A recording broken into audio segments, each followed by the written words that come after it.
رونالدو و همسرش توی ویدیوهای اخیری که با همدیگه داشتن درباره زندگیشون و چیزایی که مردم نمیدونستن با همدیگه صحبت میکنن و چالش‌های جالبی انجام میدن که حسابی ویدیوهاشون وایرال شده. اگه میخواین این ویدیوها رو با دوبله فارسی تماشا کنید تا آخر ویدیو با ما همراه باشید. کات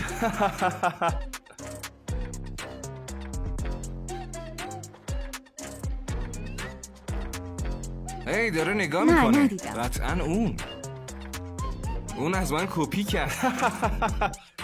بی خیال، بذار رو راست باشیم. چقدر ناز.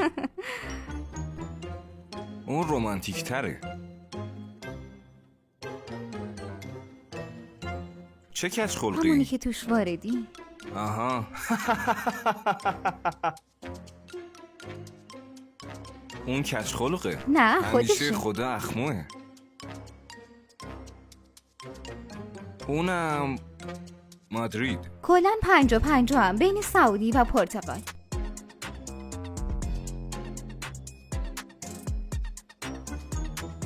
دیدی ما اینیم. من کاملا پاکم.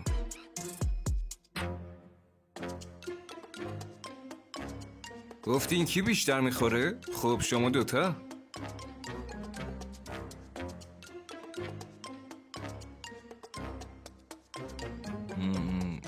آره ما جفتمون صبور و عاشقیم. واسه بچه‌هامون نه واسه من.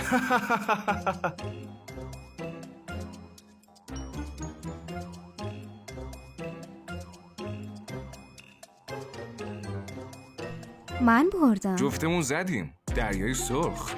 دوستان خیلی متشکریم که توی این ویدیو هم با ما همراه بودید و اونو تماشا کردید. با لایک، کامنت و سابسکرایباتون به تیم ما انرژی بدید و تا ویدیوی بعدی بدرود.